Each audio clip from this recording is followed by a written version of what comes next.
Kuhn Review, print speaking to the blind, celebrating 40 years of audio newspaper production. Welcome to this week's edition of the National Podcast, recorded at the Bishop Briggs Media Centre by our amazing volunteers. You can get in touch with us via Facebook, Twitter or Instagram using @KuhnReview, that is @CuendReview.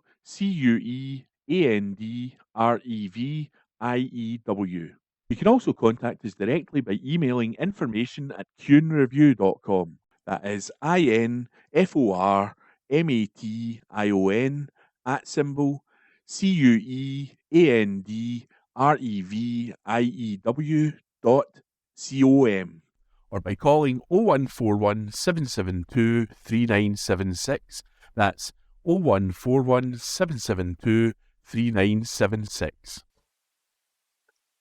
The National, 11th of May. Comment. Anis Sarwar came, saw, lost, and still they don't learn. By Andrew Tickle. Anis Sarwar, on his own account, is a man with remarkably little political agency or influence. Things seem to happen to him in politics. He has no impact. It is not his fault.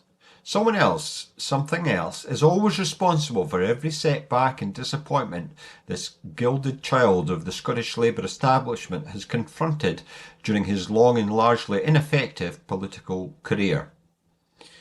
In 2021, Scottish Labour's third successive Holyrood defeat was blamed entirely on Richard Leonard.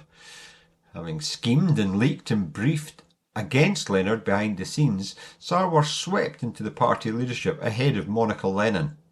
When Sarwar led his party into their worst ever Holyrood result, until yesterday, in the spring of 2021, all his party outriders and surrogates in the press told us that you couldn't pin the loss on the new leader. The authorised version 5 years ago is that Sarwar played a bad hand as well as anyone could in the face of Nicola Sturgeon's post-COVID popularity. This year, they promised, would be a different story. He was a coming man. Just wait and see. With a proper leadership, better infrastructure and a new communications strategy, Sarwar would eventually demonstrate all those wonderful qualities he is so regularly credited with by large parts of the Scottish media, and which the rest of us have so often struggled to see.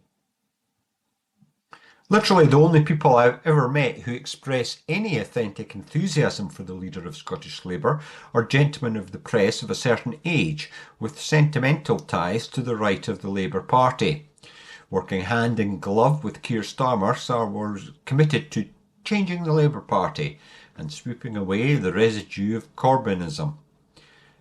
Along with his deputy, Jackie Baillie, for the last 5 years, Sarwar has effectively seized control over the whole Scottish Labour apparatus.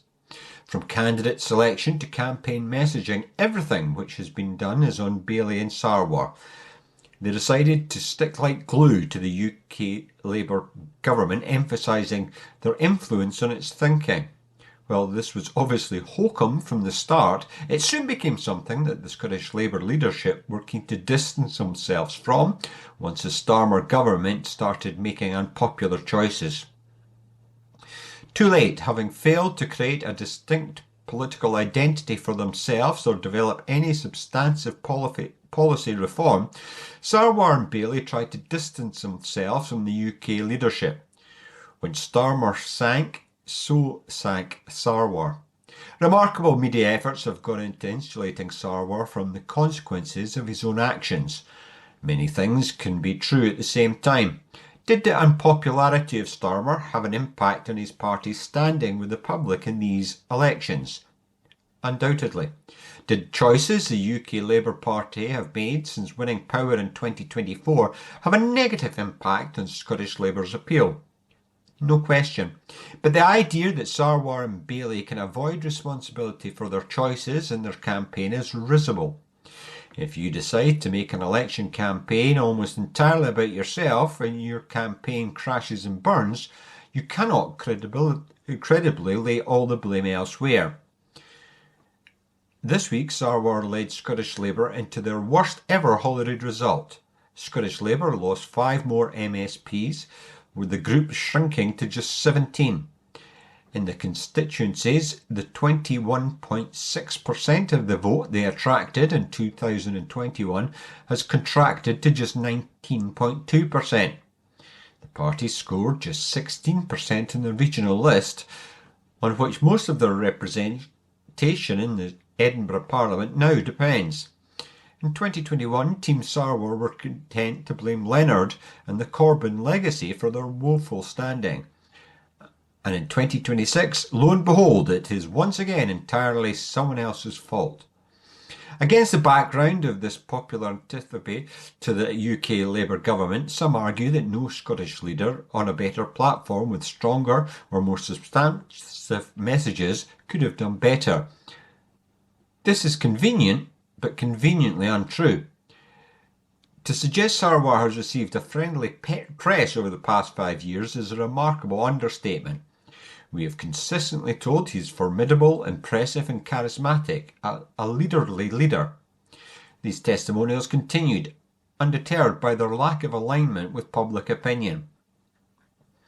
Back at the start of April, YouGov reported that Anas Sarwar had a 58% disapproval rating with the Scottish public, with just 18% of the respondents having any warm feelings towards the Scottish Labour leader. Against this backdrop, Sarwar, Bailey and wee Douglas Alexander decided to run a campaign focused almost exclusively on Anas Sarwar for First Minister. Sarwar toured the country, donning a range of costumes, projecting energy, using the word change a lot and hoping the twinkle would be enough to seal the deal.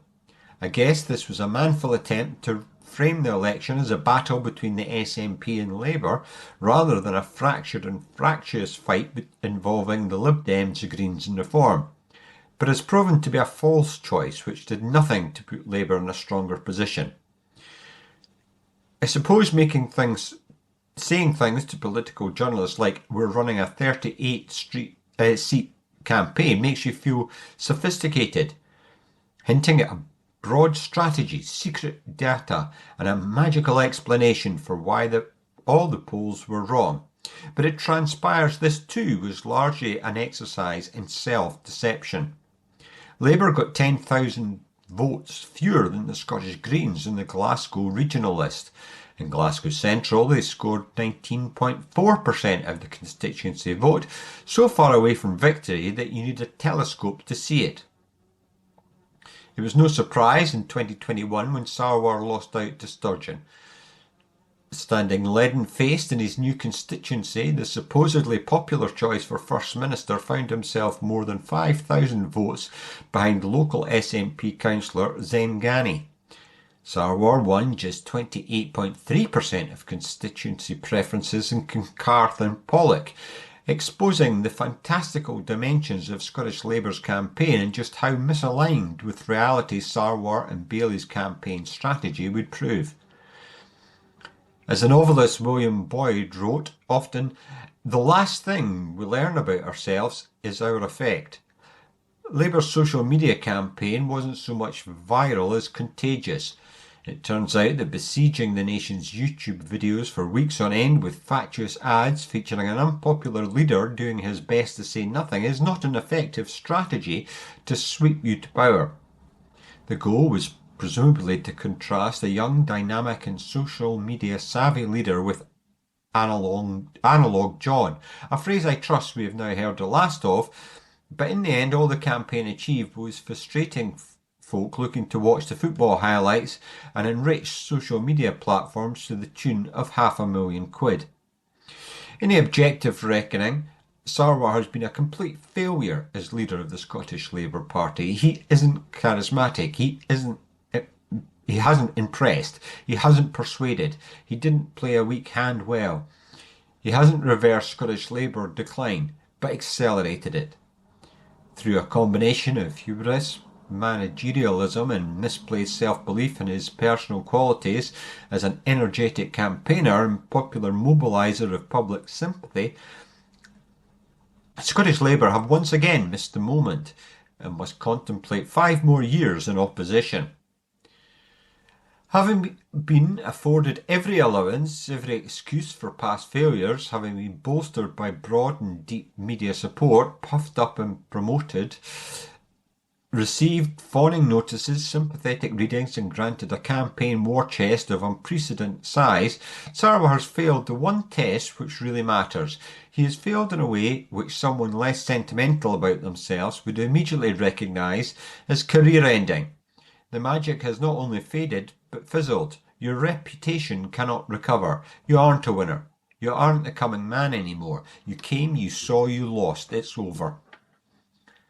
Remarkably, the Scottish Labour leadership still shows every sign of having learned nothing and forgiven nothing since 2007. They're still baffled by their losses, still resentful of the public choices, still confounded by the idea that nobody is coming home to Labour ever again. Until Scottish Labour undertake an honest and unflinching reconciliation with these facts, until they recognise that the old order crumbled away to dust 20 years ago, never to return, they will continue to lose and lose and lose again. Only a political party intensely relaxed about abject failure would dream of allowing this discredited duo to remain in post.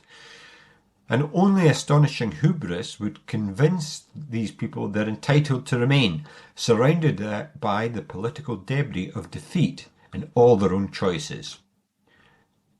By Andrew Tickle, read by Gordon Brown. The National, 11th of May. Comment. What should the SNP do now to progress independence? By Tommy Shepherd. Ask yourself this: if your principal concern was the integrity of the Union, what would you want the SNP to do now? If that was me, I'd encourage the party to immediately demand that Westminster concede a second referendum by pushing a vote through the Scottish Parliament, knowing the Greens will either have to vote for it or be cast as the opponents of independence. Once they'd done that, I'd tell them to bugger off and spend the next 5 years watching them tear themselves apart in frustration. I'd make sure the argument is about law and process, keeping policy and principles clear of it. So let's not do that. Compared to what it might have been, last week's election brought a stunning result for the SNP and other advocates of independence. At 73, the combined total of pro-Indy parliamentarians is at an all-time high. And the turnout, although down on last time, was actually 2.5% higher than when Salmon won his majority in 2011. Together, the independence majority face a much diminished and divided opposition. So far, so good.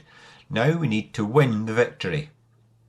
We should start by not confusing parliamentary arithmetic with popular support. Between them, the SNP and the Greens managed to get 56.6% of the seats with 41.4% of the votes. The pro-Indy electorate has well and truly played the system. That said, a win is a win. I spent the final days of the campaign knocking on the doors of people who had already pledged their support. I was struck by the difference in demeanour between those committed to voting SNP and the general response in the initial canvass. It wasn't 2014, but nonetheless there was hope, enthusiasm, purpose, and little of the sullen disillusionment apparent among other sections of the electorate. We made a contract with those people to pursue giving them control of their country, and we need to keep our end of the bargain or democracy will be the loser. But without a single party majority, we need to be clever about it. So, what to do?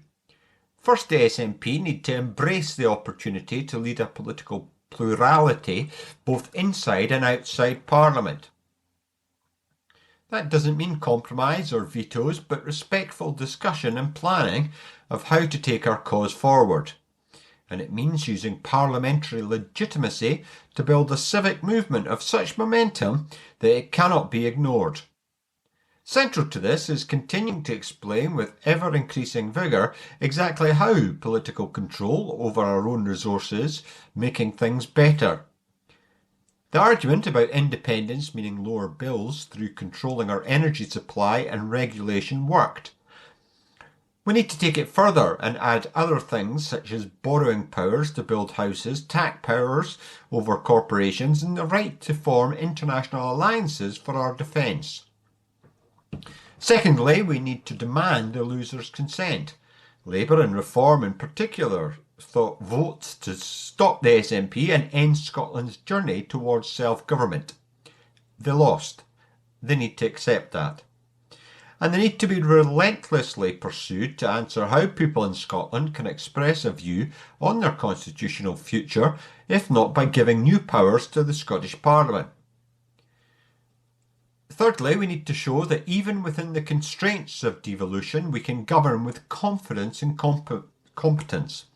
The SNP made a number of pledges in this election on bus fares, food prices, child poverty, and other bread and butter concerns. These were dependent on winning, not on the size of our majority. We should press forward now with a raft of cost of living measures, doing whatever is possible at speed without new legislation. Reorganising the Cabinet to create positions focused on cost of living support and energy would signal intention. All of this chimes with on Scotland's side.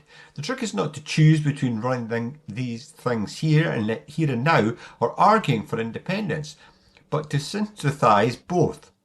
By acting as far as we can, we shine a light on the limits of what a non-independent government can do. Nothing better makes a case for removing those limits. Fourthly, while history is made up by those who turn up, the speed of progress is driven by how many turn up, which takes us back to the need to build and extend public engagement and support among those who sat at home last week. We will not get independence, nor will it be successful without a large number of those people believing again in their collective capacity to change things. The assorted unionist parties fought an unrelentingly negative campaign, turbocharging despair and disillusionment, telling people that everything is broken all of the time. No, it isn't. Some things are good, and some things we can change. Sure, the system doesn't work for a lot of people, but we can change the system and become an independent country is a surefire way to do just that. John Swinney is to be congratulated for a campaign which stayed positive. That is how, voter by voter, we reverse the alienation which allows fascism to fester, building confidence among the people in their own agency to work together and thrive. Let's take a deep breath and keep going. By Tommy Shepherd. Read by Gordon Brown. This is from The National, Monday, May 11, 2026, the Culture section. Illicit Highland whiskey distilling site uncovered after more than 200 years. Article by James Walker. An illicit whiskey distilling site has been uncovered in a gully in the Scottish Highlands after likely more than 200 years. Archaeologists unearthed part of the secret still used to make whiskey, as well as some of the foundations of a small bothy that housed the equipment on Ben Lor's National Nature Reserve near Killin. After the Excise Act of 1788, which banned small household stills, the illegal whiskey trade boomed in the late 18th and early 19th centuries. The excavation also revealed a hearth, a timber post that had supported the building's roof, and a piece of copper alloy thought to have been used to connect two parts of the still. The National Trust for Scotland, NTS, said there were now 5 known illicit still bothies on the reserve. The Trust's head of archaeology, Derek Alexander, said, "This is a wonderful example of how archaeology can tell a gripping story of spirit smuggling that would otherwise have been lost to time." He added, "Those who distilled spirit in this bothy will have picked the location carefully to make sure they were well hidden." This bothy is well concealed along one arm of the Lors burn, nestled in a burn gully where there's a slight bend in the burn to shield the site from both upstream and downstream. The people who distilled here knew what they were doing, and it's possible the still was never seized by the authorities. Alexander went on, distillers of illicit whiskey would have traveled light and left little trace of their activity. So a find like this is especially rare and exciting. It gives us a glimpse into an activity that was once rife in the hills of Ben Lars, and which was seen by many as an act of community resistance. The find was part of the Pioneering Spirit Project, which has identified 30 illicit distilling sites across Scotland. That article was written by James Walker, read by Janet Stein. This is from The National, Sunday, May 10th, 2026, the Culture section. Inverness Arts Centre marks 50th birthday with Landmark Film Week. Article by Nan Spoward. An arts centre, which has been at the heart of Highland culture for half a century, is marking its 50th birthday with a week-long season of landmark films. The program at Eden Court in Inverness includes a mystery film selected by Academy Award-winning actor Tilda Swinton, a regular visitor to the cinema. Her choice, which will be presented on May 20th, will not be revealed until it screens. An added bonus for cinema goers is that every ticket will be priced at 73p, the original cost of admission when Eden Court first opened its cinema doors in 1976. A registered charity, Eden Court Highlands is the largest multi-arts venue in Scotland, housing 2 theatres, 2 cinemas, 2 dance studios, and conference, meeting, and exhibition spaces. The Arts Centre's annual economic impact in the Highlands has been estimated to be £12 million per year. This includes the indirect impact created by artists and visiting companies that contribute to the local economy.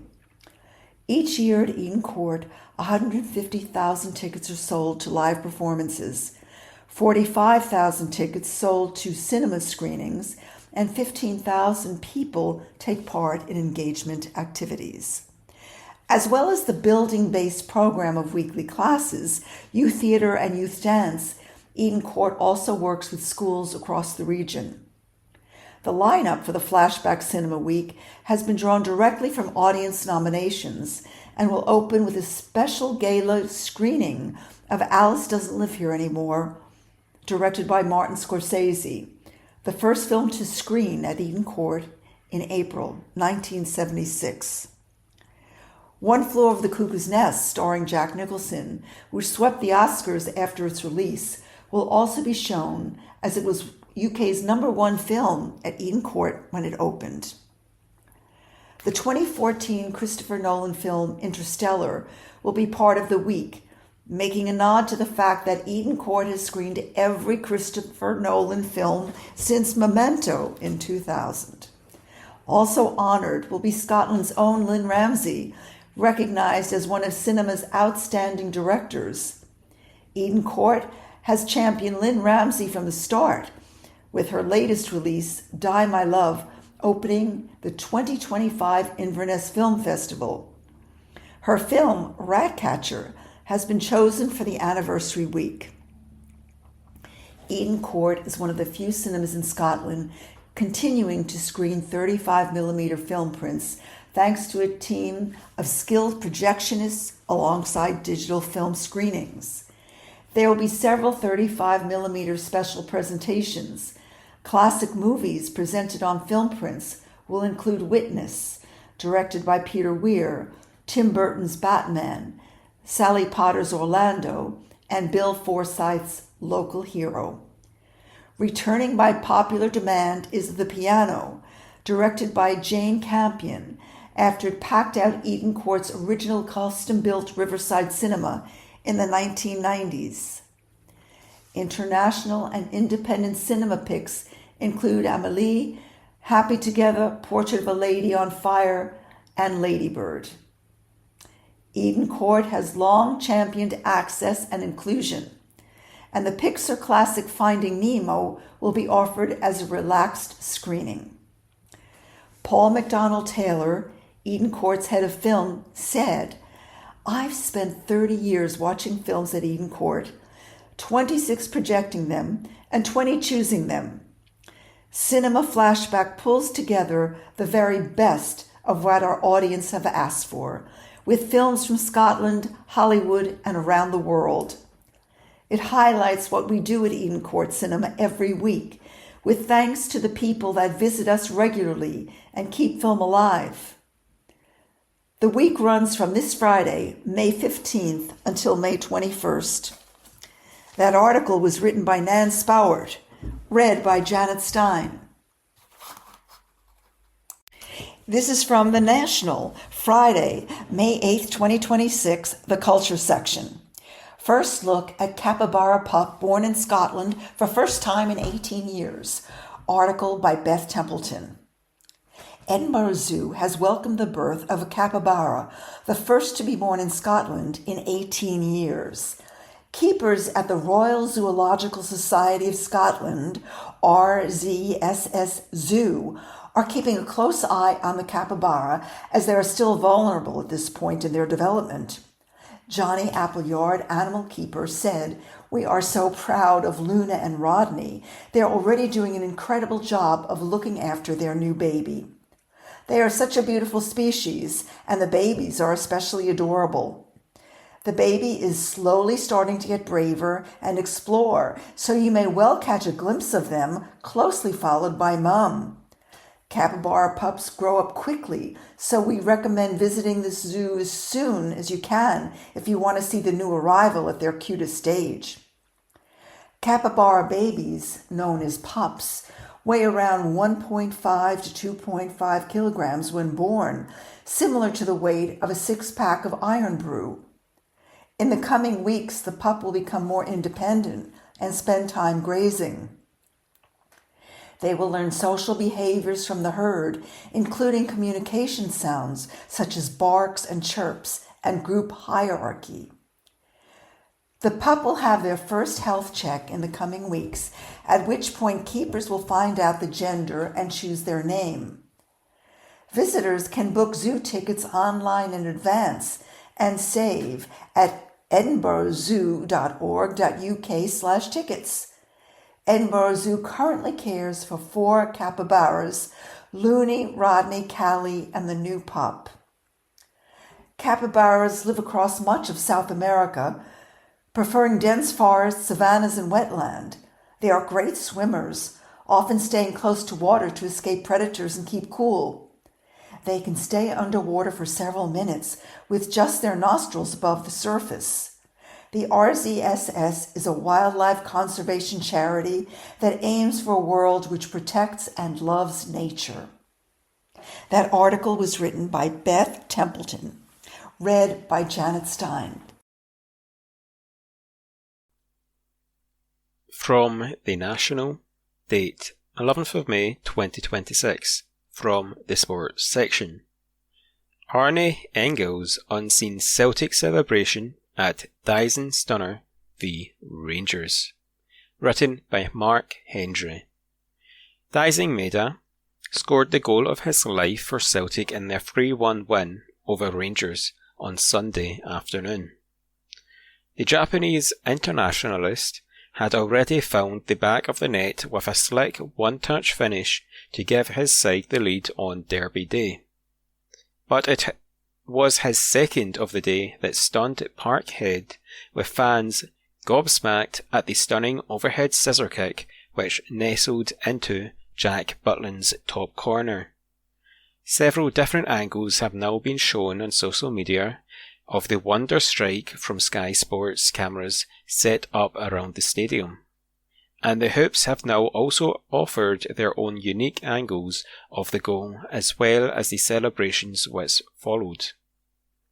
Various clips have blown up online of the limbs from the home support, but it was Maeda's teammate Arne Engels who perhaps summed up the thoughts best after he joined his pal to applaud his efforts. After a pile-on to Maeda from the rest of the Celtic squad, Belgian midfielder Engels, who was superb on the day against his side's rivals in Glasgow, apparently could hardly believe what he had witnessed. And as he stopped to appreciate the moment again, the Celtic TV cameras caught the playmaker on film.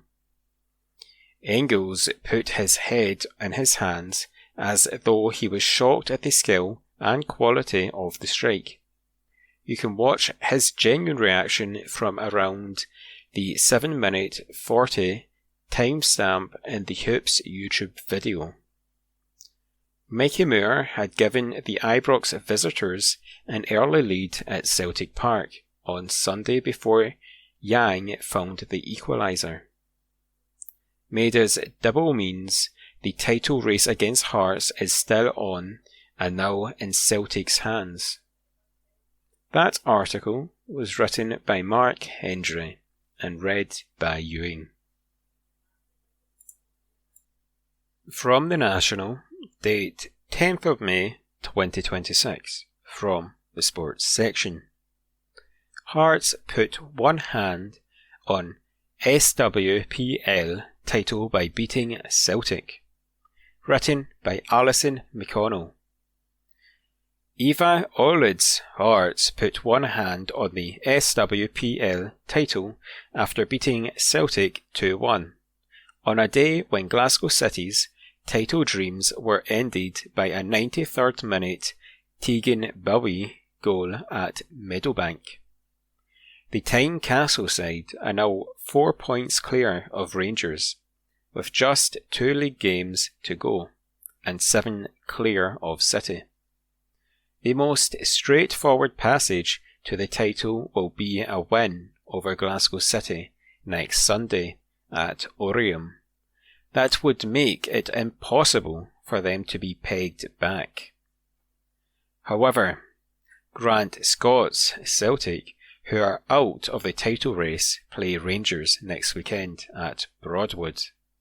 A draw between the Glasgow duo, coupled with Hearts even avoiding defeat to Glasgow City, would also give Hearts the championship. Equally, a Celtic victory would also be sufficient for Hearts to claim the title, even if City were to take all 3 points. Despite the many permutations, Olid has been clear on what needs to be done this week. We need to keep our feet on the floor, she said. There are 2 huge games remaining for us. We need to try and take all of the emotion out of it. It has to be full concentration on the game themselves. We do not want to get caught up in thinking that it is done because we know that there is still work for us to do. Georgia Timms had opened the scoring for Hearts before Saoirse Noonan levelled from the spot. Lauren Wade restored Hearts' lead before the break, with Olid delighted at the attitude and mentality from her side. We have tried to take the pressure out of it and focus on the games, she said. I was pleased with the performance. The players are tired now. There have been so many games and the split is very tough, but we knew that this game was huge for us in terms of getting the 3 points. Glasgow City's title ambitions were left in tatters after their defeat to Hibs. Ellie Adams opened the scoring from the spot before Kathleen McGovern doubled their lead had given before the interval. City fought to restore partially parity with Abby Harrison and Cody Thomas, pulling them level before Bowie netted in the dying stages. It will be a bitter pill for City to swallow, having led the SWPL table for so long this season, Their form in the split has devastated their campaign. Leon Ross' side claimed the Sky Sports Club back in March, but have struggled since the split with just one victory. That win came over Gary Holt's Patrick Thistle, but they have now twice lost to Hibs, have lost to Hearts, to Rangers, and have drawn twice with Celtic. The first half just wasn't good enough, said Ross. There was a more spirited performance in the second half, a more Glasgow City performance. But when I look back at both incidents, for the Hibs goals, I think we have been hard done by the officials, especially with the penalty. No one in the stadium saw anything, but the referee has said that it was a wrestling match. Even the Hibs bench were surprised. We were up against it, and then Linda Mothalo was fouled in the build-up in the second half. We spoke this week about what we still had to do, and we let ourselves down in the first half. Rangers are still in with a shout after their 3-0 win over Partick Thistle. Laura Berry, Jodie McCleary and Mia McCauley came up with the goals to keep their title dreams burning. That article was written by Alison McConnell and read by Ewing. From The National, date 11th of May 2026, from the sports section. Scotland hero vows to make World Cup history after Euros admission. Written by Mark Walker. Scotland hero Kenny McLean insists Steve Clarke's side are ready to banish their Euro 2024 nightmare and qualify for the next round of a major tournament for the first time at next month's World Cup. McLean earned his legendary status for his iconic goal from the halfway line against Denmark in November as Scotland qualified for the World Cup for the first time in 28 years, to spark off scenes of bedlam and celebration as his goal sealed a 4-2 win. Scotland have never qualified from the group stage of any tournament in 12 attempts, stretching back to their first World Cup appearance in 1954.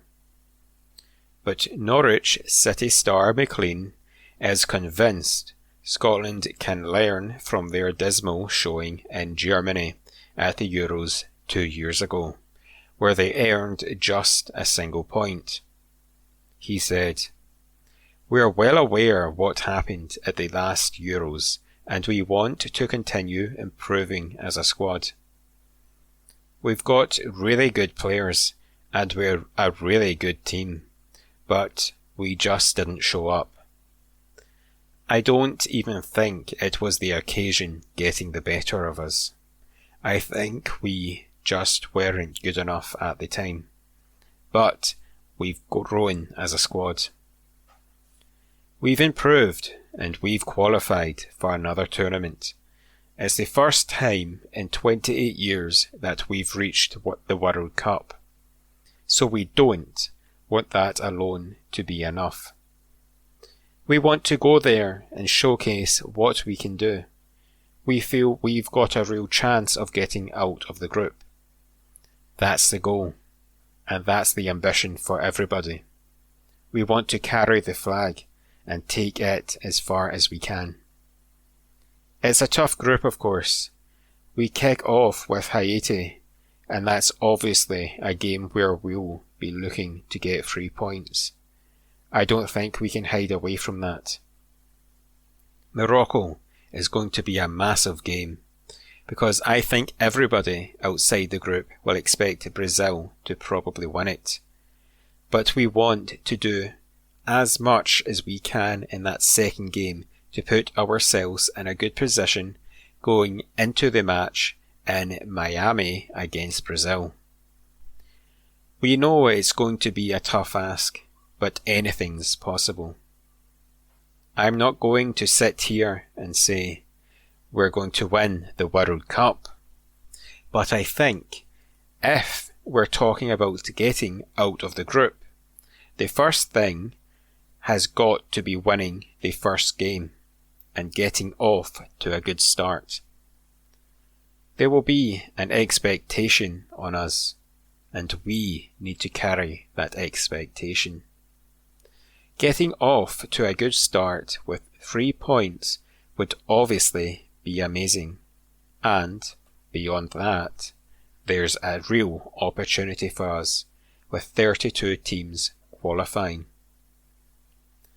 We need to get out of the group. We know that.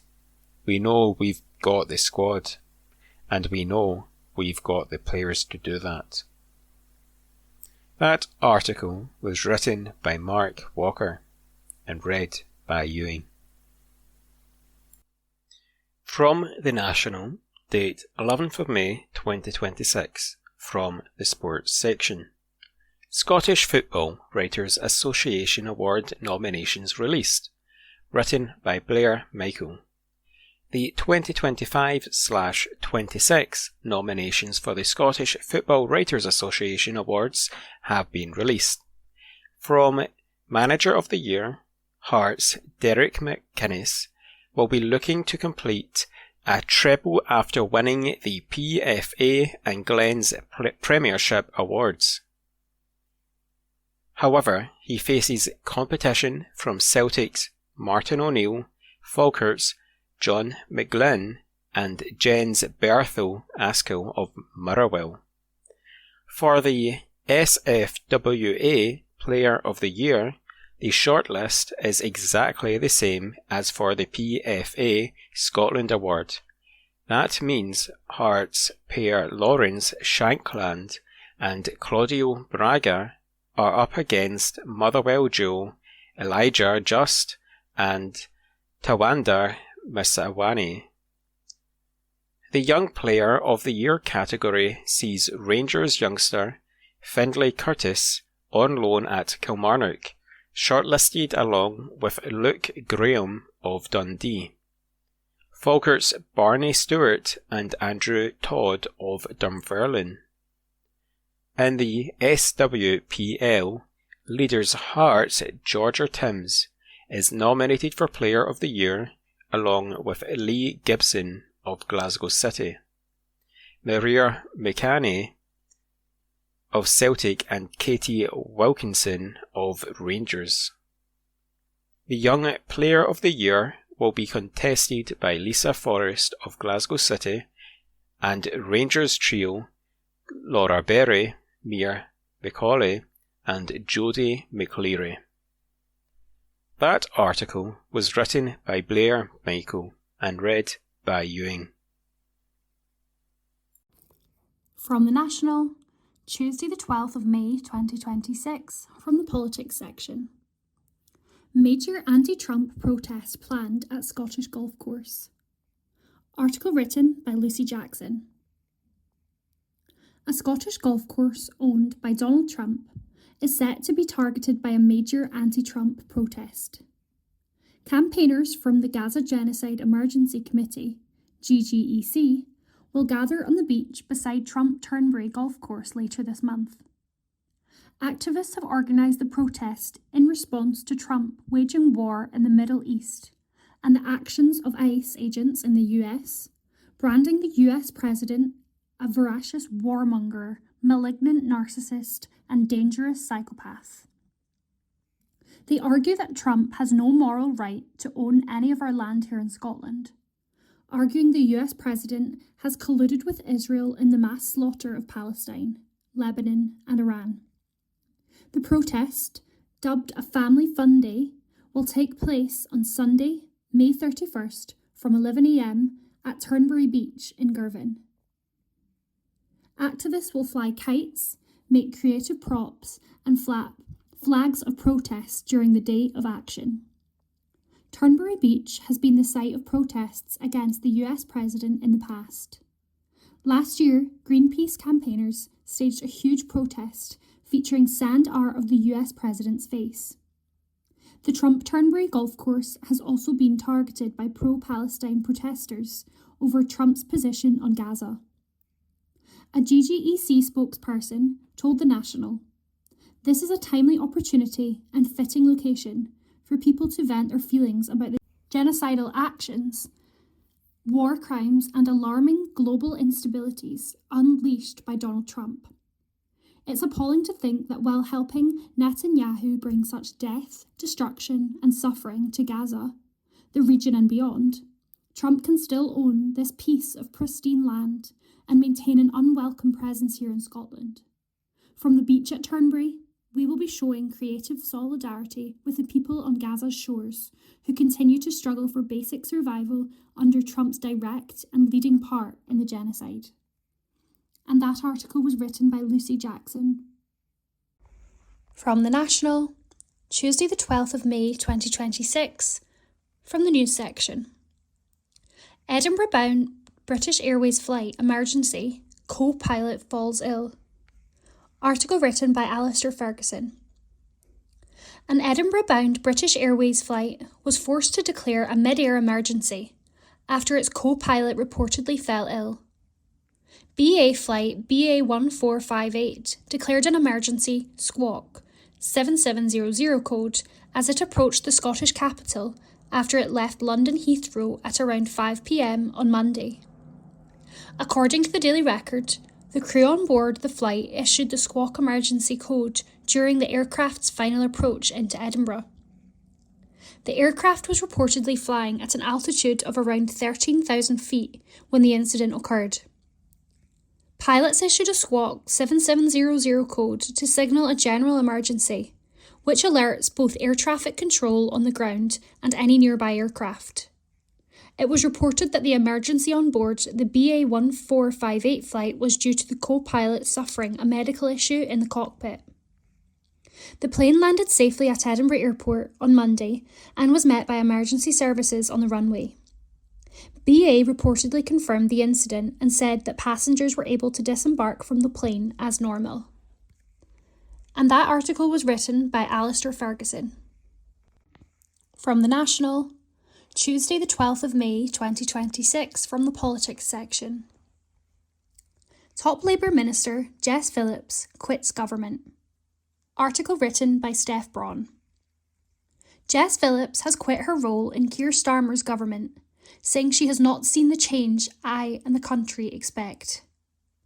Sky News has reported Phillips has stepped down from her role as Safeguarding Minister.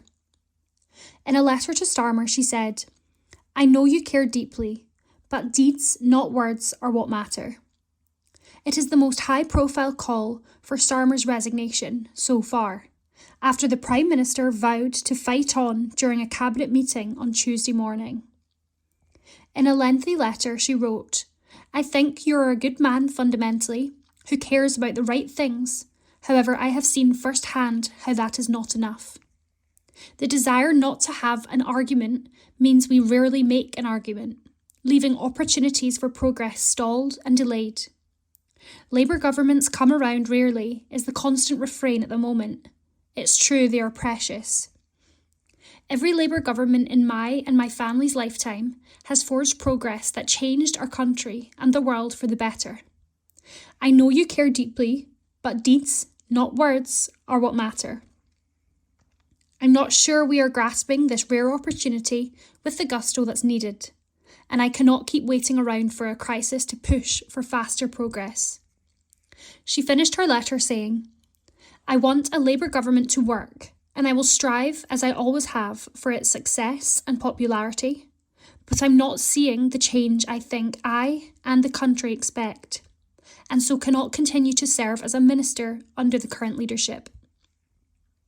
Phillips is one of the best-known Labour MPs and is a known ally of Health Secretary Wes Streeting, who has been accused launching a coup against the Prime Minister. More than 80 MPs have publicly called for Starmer to go, after a disastrous set of results in the Scottish and Welsh elections, as well as across English councils. However, Starmer has said the threshold for a leadership challenge has not been met, and he plans to stay in post.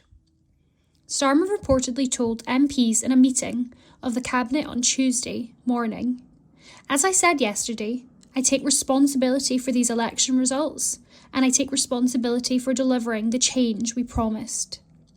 The past 48 hours have been destabilising for government, and that has a real economic cost for our country and for families. The Labour Party has a process for challenging a leader, and that has not been triggered. The country expects us to get on with governing.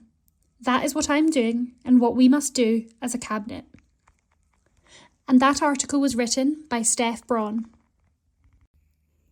From The National, Tuesday the 12th of May 2026, from the news section. Scotland's first ever baby sloth born at Edinburgh Zoo. Article written by Lucy Jackson. Scotland's first ever baby sloth has been born in a Scottish zoo, with keepers celebrating the historic milestone. Edinburgh Zoo welcomed the birth of a male Lyons two-toed sloth on Monday, to first-time parents Fira and Nico, both aged 6. Keepers have named the baby boy Atty in honour of natural historian and broadcaster David Attenborough, who celebrated his 100th birthday last week. For the first 6 months of his life, Atty will grip tightly to his mother's stomach and will soon begin learning which leaves are safe to eat by sampling food directly from her mouth. Lynn's two-toed sloths are native to rainforest habitats in parts of South America. They sleep for up to 15 hours a day and mostly feed at night. The animals are known for being incredibly slow, with a top speed of just 0.02 kilometres per hour, although they can move up to 3 times faster in water than in land. They also have an incredibly slow digestive system, with food taking up to a month to pass through their large, multi-chambered stomachs. Head keeper Jess Brown said, "This is groundbreaking not just for Edinburgh Zoo, but for Scotland. Seeing a sloth baby clinging to mum for the very first time has been so special for the whole team, and we can't wait for visitors to see little Atty." Both Atty and his mum Fira are currently resting. The zoo's sloth house will have varying opening times over the coming weeks, with visitors urged to check opening hours in advance of arriving at the zoo. The news comes as Edinburgh Zoo recently welcomed the birth of a capybara cup earlier this month, the first to be born in Scotland in 18 years. And at the end of last year, the first flamingo chicks in 9 years were born at the zoo too. And that article was written by Lucy Jackson. The National News on Wednesday the 13th of May. An Edinburgh tower block demolition is held up by a lone tenant refusing to leave. An article written by Joe Sullivan. The demolition of an Edinburgh housing block is being held up by one tenant who is refusing to leave their home, according to a council document. It comes as its twin block to the south has its own demolition delayed because the council cannot find where to house its remaining residents. Councillors scrutinised the document covering Inchmickery Court and its neighbouring tower Oxcars Court at a housing committee meeting on Tuesday. Demolition of the 73-year-old buildings located on a single site in Muirhouse was first publicly proposed in September of last year and approved by councillors in December. But Inchmickery's court demolition is being held up by one tenant who has not engaged with the council's efforts to house them elsewhere.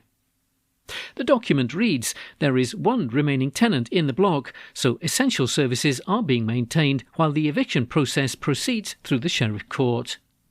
Officers from the high-rise management and investment team are in regular contact with the locality team to help support this process as required. The Scottish Fire and Rescue Service is aware that Inchmickery Court is vacant, with the exception of one resident, and the high-rise management team is meeting with the tenant safety team to take a proportionate approach to the continued maintenance of the block. Meanwhile, officers on Tuesday said that the demolition of Oxcars Court has been held up because the council does not have the capacity available elsewhere to move tenants out of the block. In the document, they add that city staff are available to residents with questions about the planned decant of tenants, and that they will communicate to residents when demolition becomes possible. Both blocks are wholly owned by the council, meaning that it did not need to buy out any private owners to clear the way in bringing down the towers. Mould, damp and outdated services now plague the 12-storey blocks, with 68 tenants living in Oxcars and 1 in Inchmickery as of late November last year. When drafted, the planned remediation works would tackle the issues that face the blocks at a cost of £51 million. But upon seeking contractors to carry out the required works, council officers learned that remediating the problems with the buildings would cost £86 million.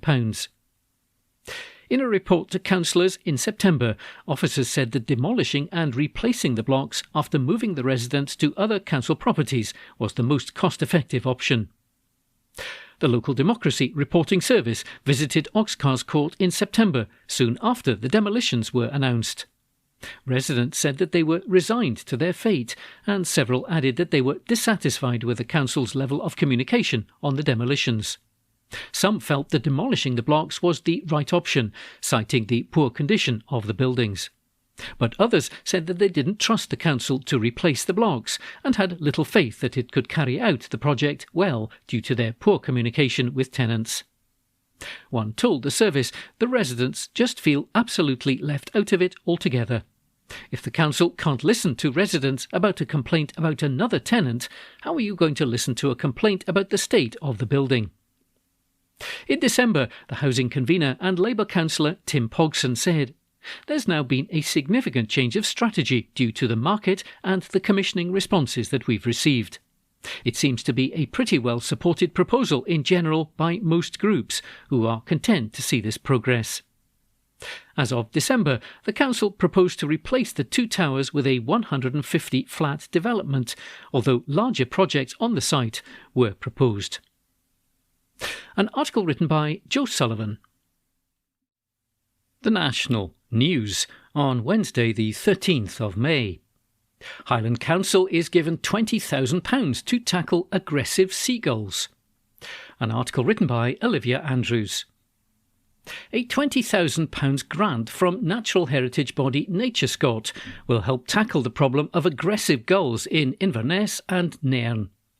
Highland Council has been asked to agree to a new plan to manage gull populations in both communities.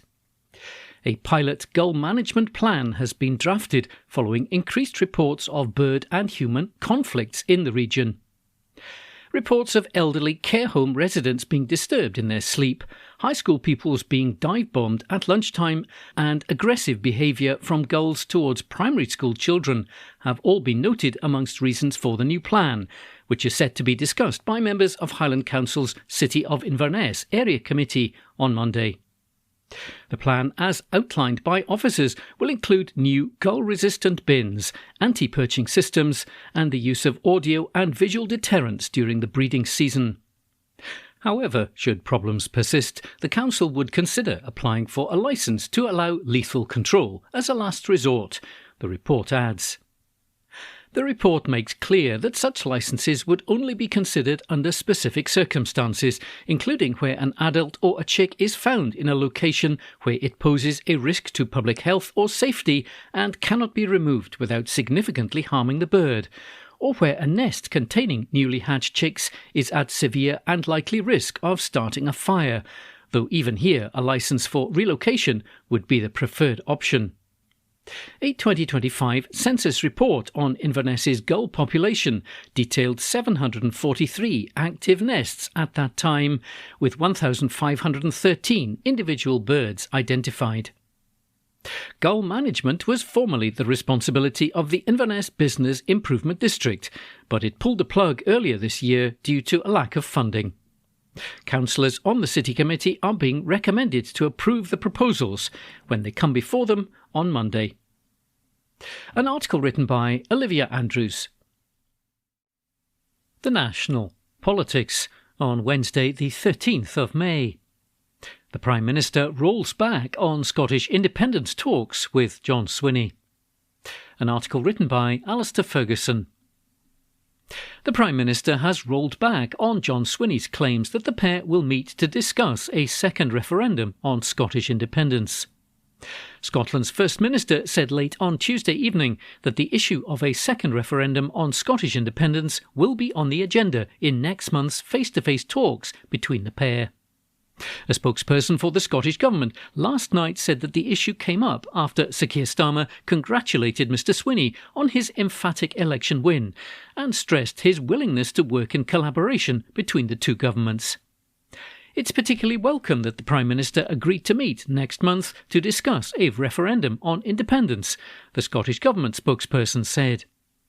Given the SNP's landslide victory and the fact that the people of Scotland have elected more pro-independence MSPs than at any point in the Parliament's history, the previous refusal of the UK government to consider Scotland's right to decide its own future was clearly unsustainable, they added. However, a spokesperson for Number 10 has seemingly rolled back on the talks of a second referendum, claiming the manifesto the Labour government was elected on was unambiguous that it does not support Scottish independence. The Prime Minister committed to meeting to discuss shared issues, including the cost of living, the Number 10 spokesperson said. As the Prime Minister told the First Minister, the manifesto this government was elected on was unambiguous that Labour does not support independence or another referendum. Our position remains unchanged.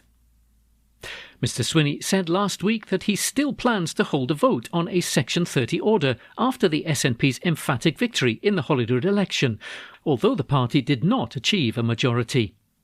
During the Holyrood campaign, Mr Swinney repeatedly said that he would bring forward a vote on the first day of the next Scottish Parliament term. He also said that the question would be the same as during the 2014 referendum and that the SNP would publish a draft referendum bill within the first 100 days of the parliamentary term. When asked whether that plan remains during a press conference in Edinburgh on Saturday, the First Minister said, "I certainly intend to carry on with my plans, yes." It comes as more than 80 MPs have called on Mr Starmer to resign as Prime Minister, including senior ministers like Shabana Mahmood and Yvette Cooper. Calls for Mr Starmer to resign have accelerated after historic losses at elections last week, where Labour lost control of the Senedd for the first time in the history of devolution, and Anas Sarwar's Scottish Labour returned the fewest number of MSPs since 1999. In England, Labour also faced a mauling as the party lost more than 1,500 councillors to Reform and the Greens. An article written by Alistair Ferguson. The National, on Wednesday the 13th of May. Opinion.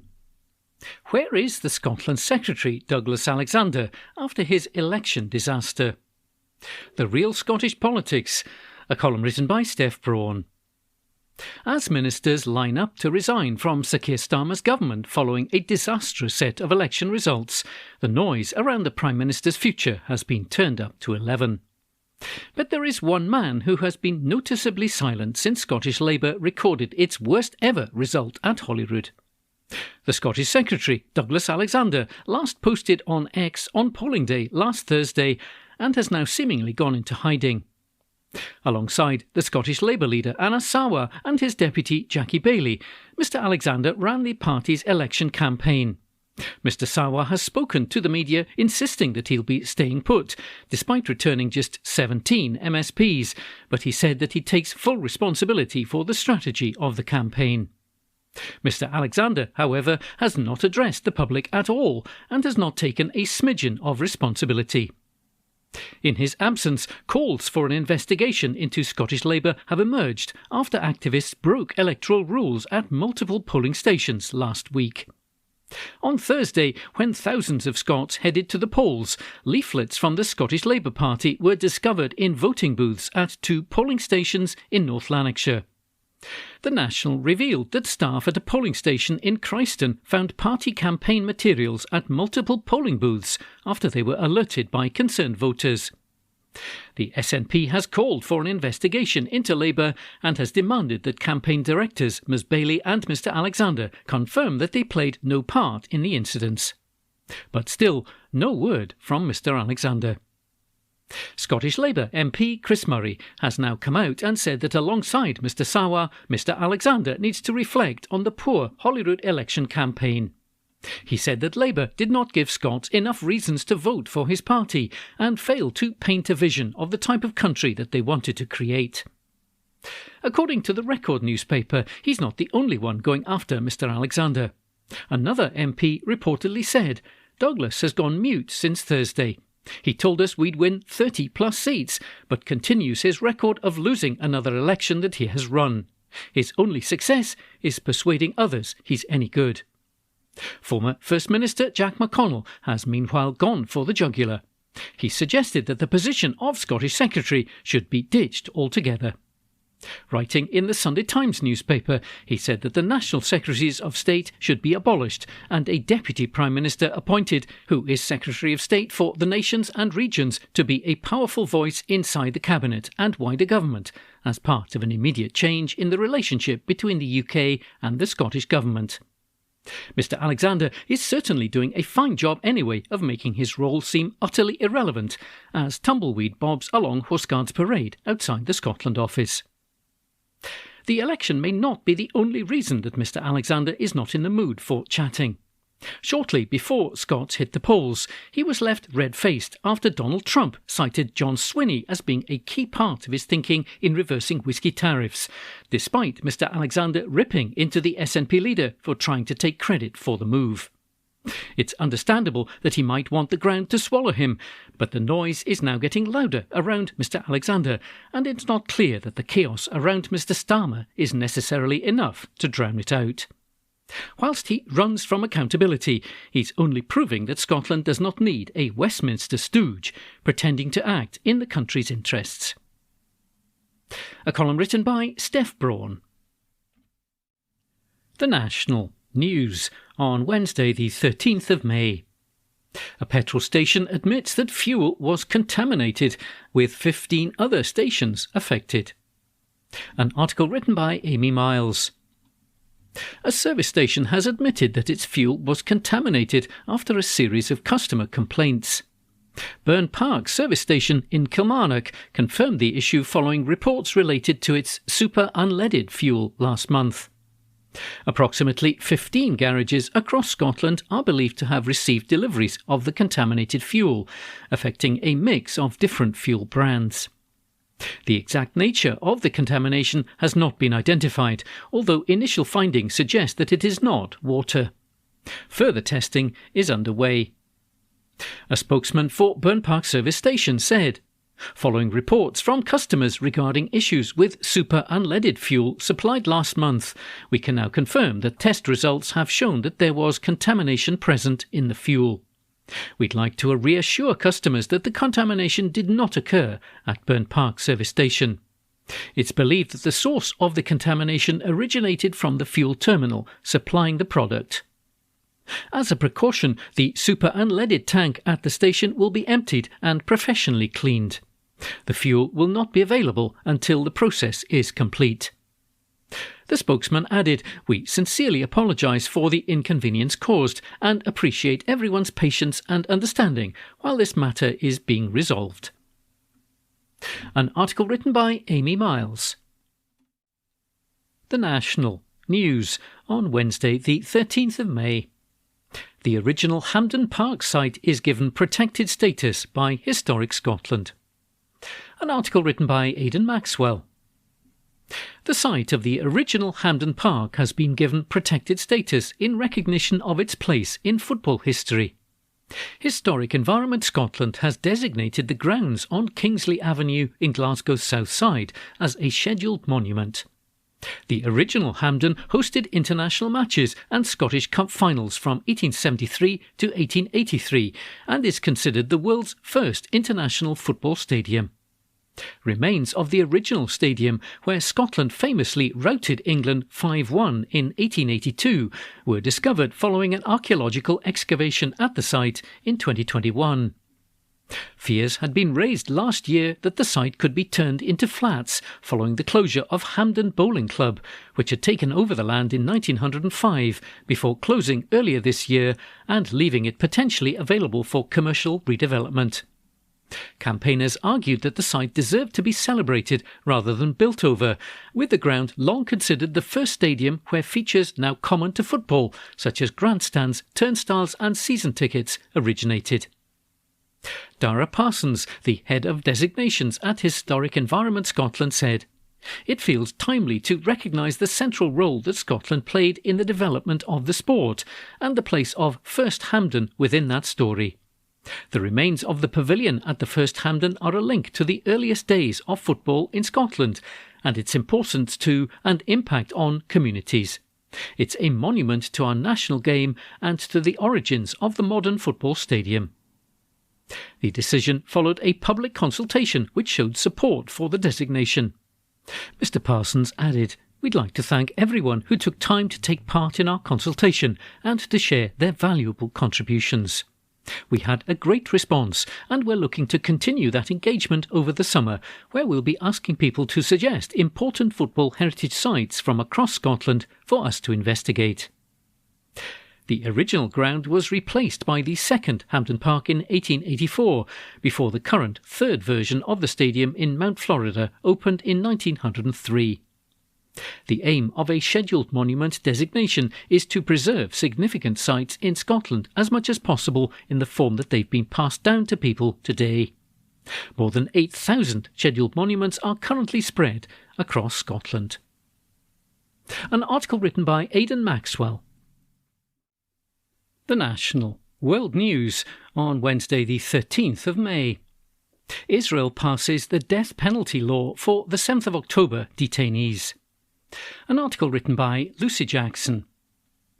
Israel has passed a death penalty law for certain terrorism offences linked to the October the 7th attacks.